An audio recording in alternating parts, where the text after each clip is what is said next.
Na clínica, duas mães entraram com seus bebês.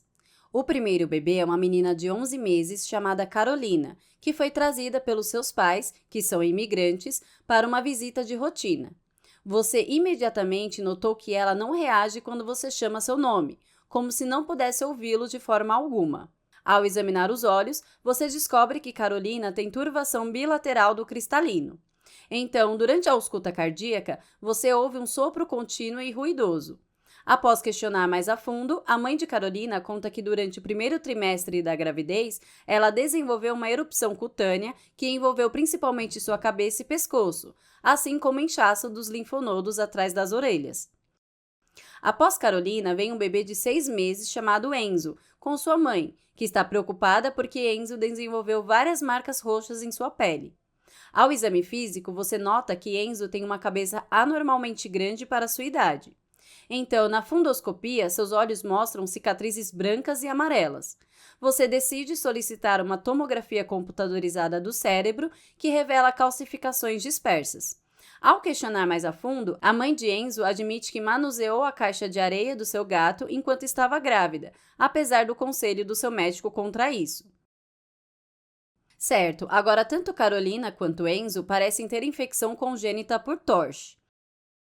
TORCH é um acrônimo que representa infecções causadas por Toxoplasma gondii, outros agentes como sífilis, parvovírus B19, vírus varicela zoster e listéria. Então há a rubéola, o citomegalovírus e, finalmente, o vírus herpes simplex 2, ou HSV2. Todas essas infecções são agrupadas porque podem ser transmitidas verticalmente, o que significa que um indivíduo grávido pode transmitir a infecção para seu filho antes do nascimento via placenta, ou durante e após o nascimento, por sangue, fluidos corporais ou leite materno. Agora, tenha em mente que as infecções por TORCH podem compartilhar alguns sinais e sintomas inespecíficos, incluindo crescimento retardado e hepatoesplenomegalia ou aumento do fígado e baço, o que pode levar a icterícia ou pele amarela e trombocitopenia ou baixa contagem de plaquetas. Portanto, é importante que você consiga distinguir as diferentes infecções por TORCH, com base em características adicionais. Certo, a primeira infecção TORCH é a toxoplasmose, que é causada pelo parasita protozoário Toxoplasma gondii.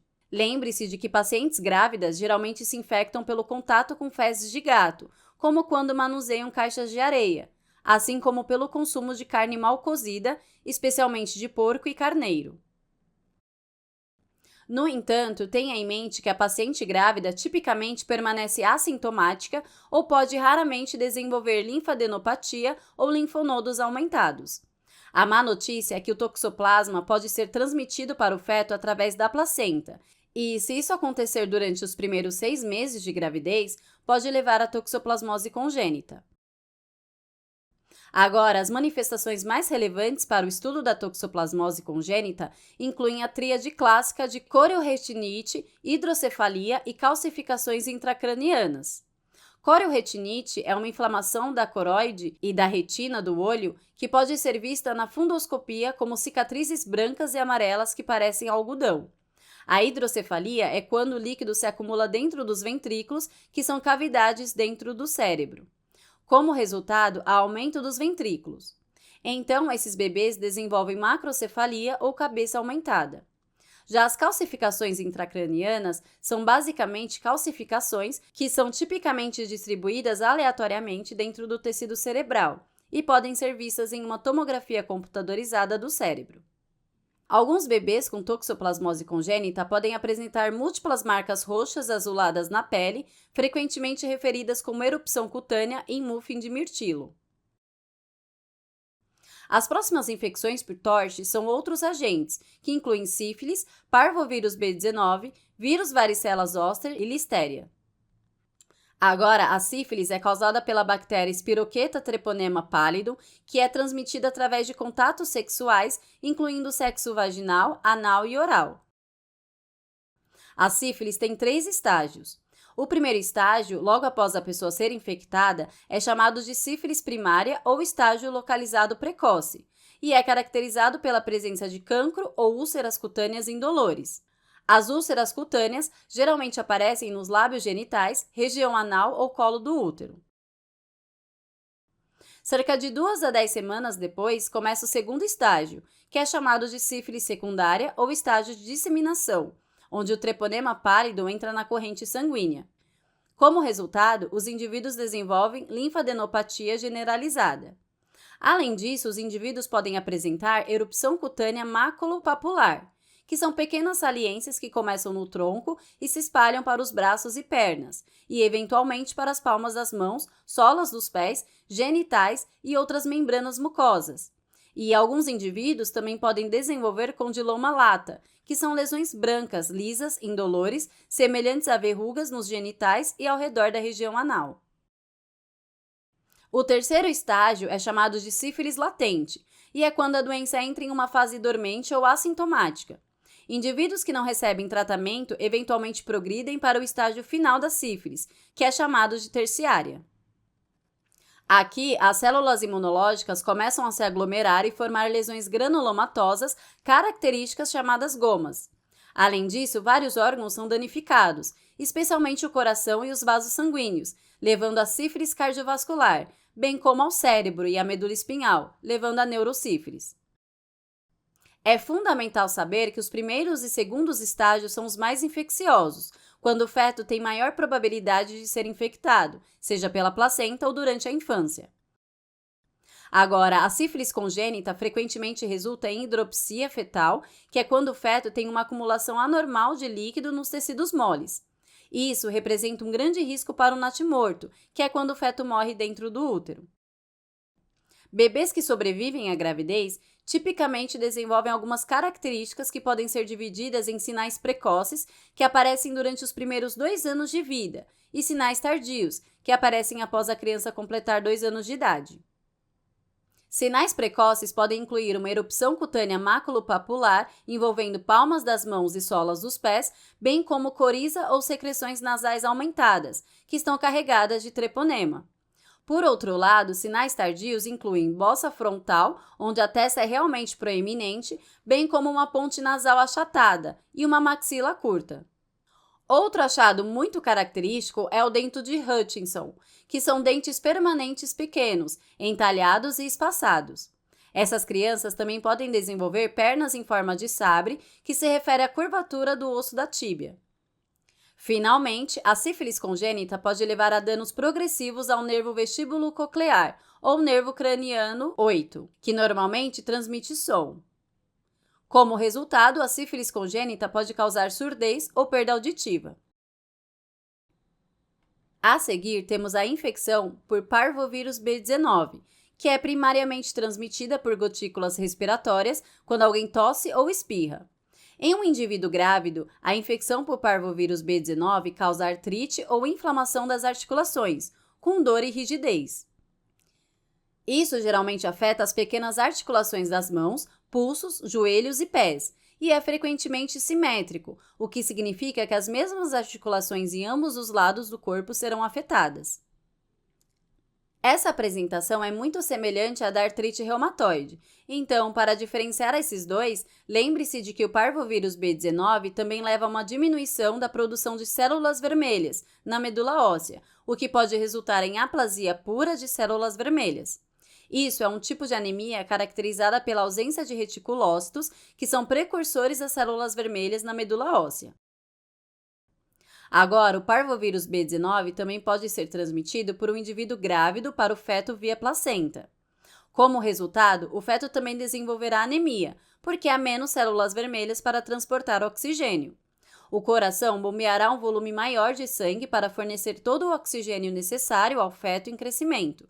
Isso aumenta a pressão dentro dos vasos sanguíneos fetais e o líquido pode começar a vazar, representando um grande risco para aborto espontâneo, especialmente se a infecção ocorrer na primeira metade da gravidez. A boa notícia é que os fetos que sobrevivem à infecção não desenvolvem quaisquer defeitos permanentes ou malformações. Certo, passando para o próximo, a varicela ou catapora é causada pelo vírus varicela zoster, ou VVZ para abreviar. Pode ser transmitida por gotículas respiratórias quando alguém tosse ou espirra, bem como por contato com as lesões orais ou cutâneas de uma pessoa infectada. O que pode ser preocupante é quando a infecção por VVZ é transmitida para um indivíduo grávido que não é vacinado ou não tem histórico de infecção anterior. A varicela zoster materna geralmente causa febre, dor de cabeça e fraqueza geral. Após alguns dias, o indivíduo grávido desenvolverá uma erupção cutânea circular intensamente pruriginosa, que começa no tronco e depois se espalha, eventualmente cobrindo todo o corpo. E o mais importante, a pessoa grávida pode transmitir a infecção para o feto pela placenta. O principal problema ocorre quando isso acontece no primeiro ou segundo trimestre, quando o feto ainda está passando por um grande desenvolvimento e é mais vulnerável. Isso pode levar à síndrome da varicela congênita, onde os bebês nascem subdesenvolvidos, e os achados mais relevantes incluem baixo peso ao nascer, atrofia de membros e microcefalia, ou uma cabeça anormalmente pequena. Além disso, esses bebês podem desenvolver defeitos oculares, como catarata, que se refere à turvação ou opacificação do cristalino, bem como defeitos neurológicos, como atrofia cortical ou degeneração cerebral e deficiências intelectuais. A seguir, temos a infecção por listéria, causada pela bactéria Listeria monocytogenes. Geralmente, é um indivíduo que fica infectado após a ingestão de alimentos contaminados, como produtos lácteos não pasteurizados e frios. Em indivíduos grávidos, a infecção por listéria pode causar febre, fadiga e gastroenterite, como diarreia, vômito e cólicas abdominais, ou infecção do líquido amniótico. Nos casos mais graves, pode até desenvolver sepse, que é quando a listéria se espalha para a corrente sanguínea. Agora, a principal via de transmissão para o feto é via placenta, o que pode resultar em aborto espontâneo. Pior ainda, se o feto sobrevive até o termo, pode desenvolver sepse e meningite, que é uma inflamação das meninges que cobrem e protegem o cérebro e a medula espinhal, e é fatal se não tratada. A próxima letra em TORCH é R, que representa a infecção por rubéola. Isso é causado pelo vírus da rubéola, que pode ser transmitida a uma pessoa grávida por gotículas respiratórias. Um fato muito importante que você deve lembrar é que a maioria das crianças de 12 a 15 meses de idade recebe a vacina MMR contra sarampo, cachumba e rubéola. Então, você deve suspeitar de infecção por rubéola em um indivíduo que pode não ser vacinado, como um imigrante. Agora, a infecção materna se manifesta por uma erupção cutânea maculopapular que começa da cabeça e pescoço e se espalha para baixo, bem como linfadenopatia pós-auricular, que é o aumento dos linfonodos atrás das orelhas. Outra manifestação relevante da infecção materna por rubéola é a poliartrite, então artrite que envolve pelo menos 5 articulações. E se a infecção ocorre durante o primeiro trimestre da gravidez, o feto pode desenvolver a síndrome da rubéola congênita. Você tem que conhecer a tríade característica da síndrome da rubéola congênita, que inclui surdez, cataratas e defeitos cardíacos congênitos, como o ducto arterioso patente. Agora, uma pista importante para o ducto arterioso patente pode ser ouvida na ausculta cardíaca como sopro contínuo e ruidoso, que é frequentemente referido como sopros de máquina. Além disso, tenha em mente que alguns recém-nascidos também podem apresentar uma erupção cutânea, tipo muffin de mirtilo. A seguir, em TORCH, temos a infecção por citomegalovírus, ou CMV, que é principalmente transmitida por contato sexual, mas também pode ser transmitida por transplantes de órgãos.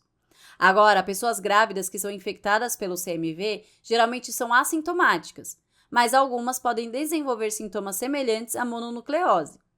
Esses sintomas tipicamente incluem febre, linfadenopatia e dor de garganta. A infecção por CMV pode ser passada para o feto via placenta. Bebês nascidos com infecção congênita por CMV podem apresentar petequias, que são pequenos pontos roxos, vermelhos ou marrons na pele, bem como uma erupção cutânea tipo muffin de mirtilo. Outras características marcantes do CMV congênito incluem surdez progressiva e permanente, bem como anormalidades oculares, como corioretinite ou uma inflamação da coroide e da retina. O CMV congênito também pode afetar o cérebro, causando convulsões e deficiência intelectual, que muitas vezes estão associadas à microcefalia. Um achado do diagnóstico que pode ser visto em tomografias computadorizadas do cérebro são calcificações periventriculares, que são calcificações ao redor dos ventrículos do cérebro. Por fim, temos a infecção pelo vírus herpes simples tipo 2, ou HSV2, que é transmitida por contato direto com áreas infectadas da pele ou membrana mucosa. Agora, a infecção por HSV2 em um indivíduo grávido geralmente é assintomática, mas pode desenvolver a herpes genital, que é caracterizada por lesões cutâneas vesiculares que se formam na mucosa vaginal, monte de Vênus, colo do útero e lábios genitais. A infecção por HSV2 também pode ser passada de mãe para filho, mas isso acontece principalmente durante o parto, quando o bebê passa por secreções vaginais infectadas. A infecção neonatal por HSV2 também apresenta as características lesões cutâneas vesiculares, que envolvem principalmente o couro cabeludo, as margens das pálpebras e a mucosa oral. Mas o que é realmente importante é que a infecção por HSV2 em neonatos pode levar a meningoencefalite ou inflamação das meninges e do cérebro. Isso pode se apresentar com letargia, irritabilidade e até convulsões. O citomegalovírus pode ser transmitido por contato sexual ou transplante de órgãos para a pessoa grávida, que por sua vez pode passá-lo para o feto via placenta. O citomegalovírus congênito é caracterizado por petequias, surdez e corioretinite, bem como calcificações periventriculares e convulsões. Finalmente, a infecção pelo vírus herpes simples tipo 2 é transmitida por contato direto com áreas infectadas da pele ou mucosa oral. Certo, aqui vai um breve resumo. As infecções congênitas TORCH são infecções verticalmente transmitidas causadas por Toxoplasma gondii e outros agentes, como a sífilis, parvovírus B19, varicela zoster, vírus da listéria, rubéola, citomegalovírus e o vírus herpes simples também. A toxoplasmose é transmitida pelo contato com fezes de gato ou consumo de carne mal cozida, e o indivíduo grávido pode então transmiti-la ao feto através da placenta. Se isso acontecer durante os primeiros 6 meses de gravidez, pode levar à toxoplasmose congênita com a tríade clássica de corioretinite, hidrocefalia e calcificações intracranianas. A sífilis é geralmente transmitida à pessoa grávida por contato sexual.